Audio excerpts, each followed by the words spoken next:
I'm Shrankhla Holecek, the founder and CEO of UMA, an Ayurvedic beauty and wellness collection.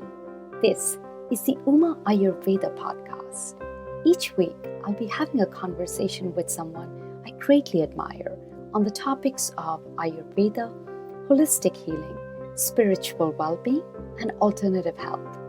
By sharing wisdom, I hope to share a personal truth and revelation with you that as ancient as they are, Ayurveda and other healing modalities are as modern and relevant today as ever.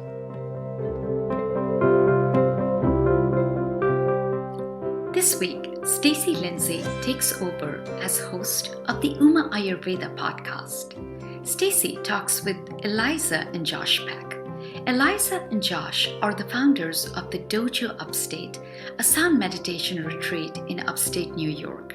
Together, they create experiences which many call sound baths that take people on a journey of exploration, self-care, and healing. Their work is profound, and being that meditation is such a huge part of Ayurveda, we couldn't wait to learn more from them. So here it is, Stacey's conversation with Eliza and Josh Peck. Josh and Eliza, thank you so much for giving me your time. Thank you for having us. Yeah, thanks for having us here. And you're in beautiful the Hudson Valley, correct? Yes, that's right. Well, I'd love to start at the beginning. I know the Dojo Upstate is a sound meditation retreat and an ambisonic listening room, again, in the Hudson Valley. It sounds so idyllic. It's also a beautiful endeavor because you two are married and you've been creating these sound experiences and meditations together for more than 6 years. Take me back to the beginning. How did the love of sound and how did the Dojo Upstate come about for you two? Sure, it's really had a life of its own. My background is in music. I was classically trained as a child and played piano for years and found myself in a position as a composer for film and television in New York City for years. The property was a shared property with another music producer. We had looked to create a weekend escape or during the week project-based artist studio. And so it evolved as a space primarily for production and privacy and just getting out in nature to create. Eliza was in the picture in the early days when we bought the house and the property up here, but it evolved. My friend that I purchased the home with moved to the West Coast to pursue music, and Eliza gracefully stepped in and helped iterate what was already in the works to become what it is today. And we had started doing sound meditation together about 6 years ago, and a lot of it was doing sound meditations in converted yoga studios or various places that weren't necessarily created for sound. So there were creaky floors or there would be sirens going by because we were mostly doing stuff in the city. So we really wanted to create a space that was made for sound, where the intention of the space was really all about sound. And that's kind of where the beginnings of the dojo started. Yeah, and there's another element too, which was this desire to explore how to use technology to bring people closer and to create more of a shared experience that was visceral, that was more immersive. Right. And so I knew immediately that I wanted to, I needed a space to explore this. You couldn't create spatial sound in headphones without the space, or in just a stereo image without, again, the room. So the room itself was employed as an instrument early on, as another tool for all of these different versions of composition, whether it would be for film or for an experiential kind of thing. And another interesting thing about the room is it has 22 channels of audio. Yeah, so there's 22 speakers built within the walls. And so a lot of the tech is hidden in this beautiful aesthetic that's still clean but not sterile like a recording studio necessarily. Still has a sense of inspiration for players that are in the room or for people who come in to have a listening experience. There's so much there to unpack. Sound meditation, really, in general, I'd love to, if you would describe what sound meditation is for our listeners, because I feel like we're hearing about it more and more, and it's becoming part of people's wellness routines in a sense, or a destination for people. Take me through the experience and what it is exactly. Sure. There are so many beautiful ways that people access this world of meditation, and there are different names that people attribute to very similar overlapping modalities of sound versions of this. This is also commonly referred to as sound baths, sound healings. The important difference that we like to promote in the way that we were taught is referring to this as a sound meditation, because it replaces this emphasis on the participant as an active, engaged role. And that is to say that it's not a passive experience where you're just awash in sounds. There's an element that where the magic happens, where all this transformational engagement can take place, is in the observation as a participant. And so that means simply just noticing your feelings, noticing the change in moods that the different instruments can suggest or invite. So it's not also a healing in our practice as much as an opportunity to be healed, or to activate that inner wisdom, that inner knowing, that inner healer. That's incredible, because you would think maybe, okay, I'm going to go and I'm going to just passively listen to sound, but it is so much more to that. And I wanted to ask you what somebody's role is in the experience. And you started to talk about that a little bit, but can somebody be more engaged, or in a sense more active, during the whole sound meditation experience? Something we talk to people about is how to be an active participant in the experience. And one thing that you can do as a listener is have an intention going into the experience. To help with that, you can think of some things that you want to let go of, or some things that you want to welcome in. But having an intention really helps drive the experience and helps engage the person in some things that they may want to work on in themselves. It takes a lot of courage to go to these spaces of inquiry, of healing, and it's really what the person puts into it is what they get out of it. We also talk about ethos and how these different instruments are of a different ethos, meaning that some instruments may trigger sadness or nostalgia for somebody, whereas other instruments may trigger joy or happiness. So engaging with those emotions as they come up and just observing the emotions without judgment and without engagement, but sitting with them, allowing them to happen, allowing yourself to feel this, and go on that exploration. I love that you say without judgment. That is one thing at UMA that we talk about quite a bit, because of course we're deeply rooted in Ayurveda, and two profound guiding principles of Ayurveda are, one, that the mind and body are linked, and also the mind has the power to heal and to truly transform the body. And we feel our part in this is being generous with yourself, I think, and allowing for that to be part of your life. I wanted to ask you, what is your take on that? And how do you feel that sound meditation can relate to that mind-body connectivity?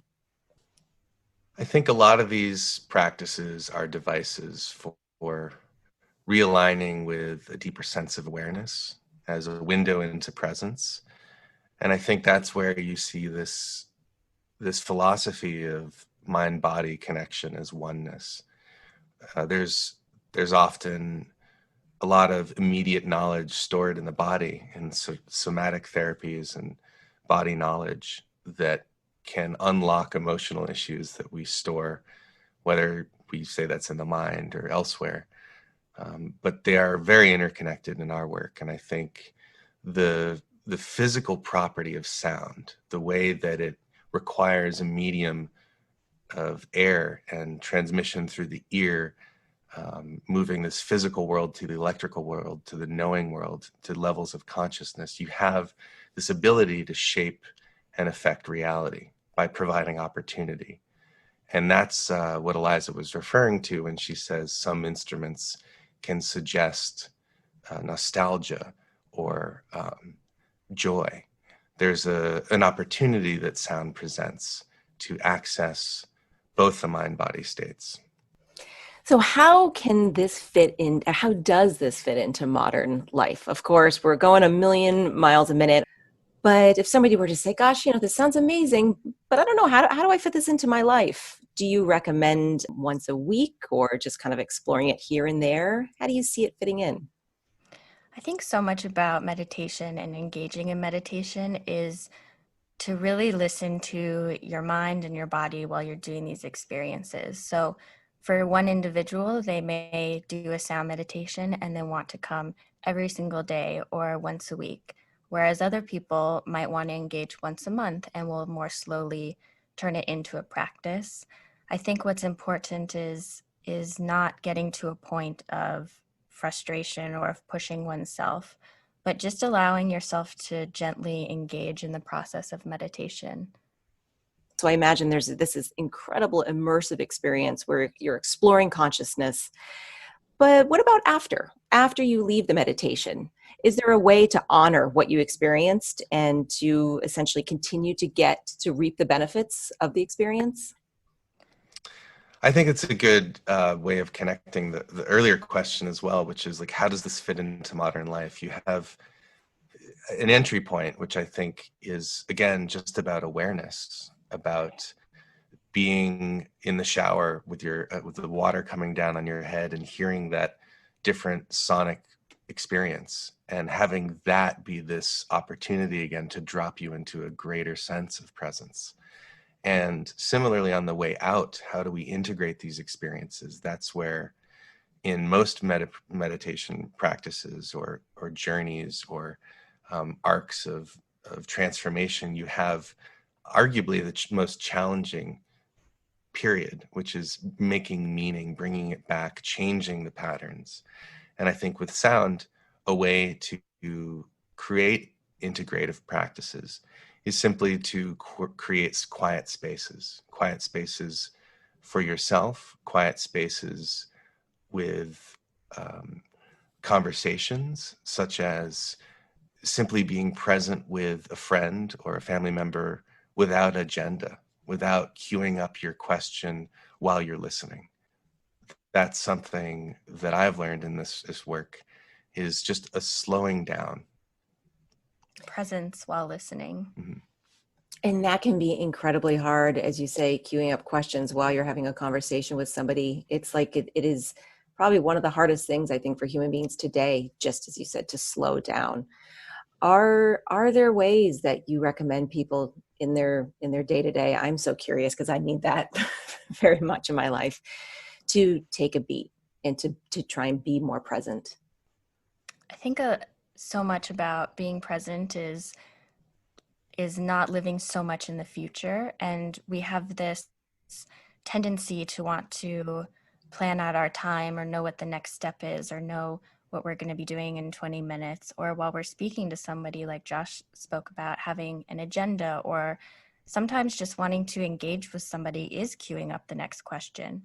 But really allowing for the space of presence, for the space of listening, and just relaxing into those spaces is the easiest way to be present. And I think also having some sort of meditation practice that one can dip into daily or weekly is very beneficial in understanding presence. I think also that there's an interesting thread to follow with the uncomfortable subject of death. And I think there are moments I've explored just thinking more about death. There's a beautiful app out there called We Croak, and it's just they'll randomly text you throughout the day. I think it's 5 times a day, just a quote about death or a line of inspiration, or maybe it's a funny joke.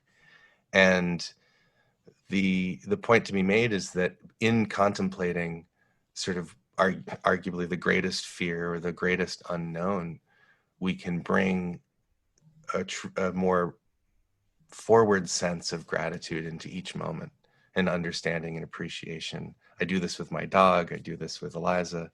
And I think it's a nice way to cultivate presence, is to contemplate death. Without sounding too morbid, I think. No, that's really beautiful. And stemming off of that too, I feel like there's a lot of beauty in the discomfort too, and there's a lot of discovery and information there as well. So whether you're contemplating death or you're just leaning into, again, if it's just, as we mentioned before, exploring your consciousness, that can be really, really scary for people. It is scary even if you've been doing it for a while. But also incredibly grounding, and there's amazing information there. What would you say to somebody who wanted to be brave, who wanted to do that work, let's say again through sound meditation, or just even starting a conversation with themselves, but they were scared? Any words of wisdom, of encouragement? I think I would start with just a question, which is, can you think of any time that there has been meaningful growth without challenge, without pain at times? And sometimes just this awareness, bringing up the fact that there's a strong correlation between challenge, weight, difficulty, and growth. In obviously Buddhist traditions, this is suffering. And to say, what's the opportunity you want here? This is a chance for you to explore, and there's no coercion. This is an invitation. And that's how I got involved. I just wanted to explore a higher potential version of myself, and we're continually learning. I think it's important in these conversations to reiterate, we're not any more of an expert than anyone else out there. And we're on our journey, and we're constantly human and fumbling through it at times, but that there's a grounding, an access point in the specific flavor of sound work that I find universally understandable. And using these moments of challenge or these moments of suffering as an opportunity for growth, there's so much fear in the unknown, and we're all kind of going through this unknown space together right now. And it takes a lot of courage, and it takes a lot of bravery to dive into the unknown and to release yourself into it. Yeah, there's a lot of trusting, a lot of surrendering, allowance, acceptance. It's a lot of things that are easy to put into language, and we do it so frequently, particularly in the wellness world, that it tends to also soften the gravity of the meaning. But when you really sit with that, what is really surrendering to this experience, that's the call, that's the invitation. And people that answer that are well rewarded in any modality. I imagine you've met so many people through this beautiful work. Could you give me a story or two of someone who is profoundly transformed or benefited, a story you'd be willing to share about somebody who shifted from these experiences with you? As we spoke about earlier, a lot of what we talk to people about before doing these experiences is having an intention and really setting aside time to prepare for the experience. So what people get out of it is what they put into it. And the willingness to surrender, the willingness to explore themselves. We've had someone who was an alcoholic before they experienced a sound meditation, and their intention coming in was that they wanted to quit drinking alcohol, and they came for the experience, and they haven't touched a drop of alcohol since. We had somebody else who had some childhood trauma that they wanted to explore, and going back to that space of childhood trauma, recontextualizing what happened and being able to forgive herself and forgive the other people involved was a beautiful transformational experience. And I feel so proud of people who go there and just being able to hold space. What we like to do as facilitators is really get out of the way of the experience. We have so much love for each other, and we want to create spaces of love and nurturing and safety for people. So our role as a facilitator is to create this nest of safety and allow that person to really go in and explore those parts of themselves that can be challenging and scary. And seeing somebody have the will to go to those places and have those moments of healing is really beautiful. Yeah, and I think it's also helpful to remember that it's really up to the participant in these spaces. It's all about permission. There's no magic bullet or prescriptive instrument to play to unlock something, or magical frequency in our philosophy that can do that. A lot of it is about providing a container for someone to give themselves that permission to recontextualize and do all these, again, transformational devices. And it's some people just find it a relaxing moment to chill and unplug. It doesn't always need to have such gravity or require that. And from one experience to the next for the same person tends to be dramatically different. Well, I have to say it's just relaxing talking to both of you too. I'm a lot more relaxed than it was before we got on this call. So thank you so much. Where can people find you? I can't wait till I can make my way up to the Dojo Upstate in person. But in the meantime, where can we find your work online and learn more? So what we've been doing a lot lately is creating these live stream experiences with binaural audio. Maybe Josh can explain more about what binaural audio is, but it's been a way for us to translate these sound meditations right into your own home. Yeah, we're essentially using a lot of interesting technology that allows for the listener to feel as if they're vividly in the room when you're using headphones. And this is achieved by recording with a dummy head with 2 microphones in each of the ears. And this method essentially creates this vivid 3D landscape. So right now, as a way to visit us, you can visit us at the dojoupstate.com to learn more about our work. And this is also where we're hosting our weekly live streams on Sunday afternoons at 4 p.m. 4 p.m. Eastern time. Yeah. Okay. Amazing. Well, Josh and Eliza, thank you so much. And thank you for putting this beautiful work out there. It's shifting the world for sure. Great. Thank you. It's been a pleasure. Thank you. Thank you so Thank much. you for having us. Thank you so much for listening. If you'd like more information on our guests and the additional references during our conversation, please visit us at umaoils.com. That is U-M as in Mary, AOILS.com. And please subscribe to the UMA Ayurveda podcast and share. See you next time.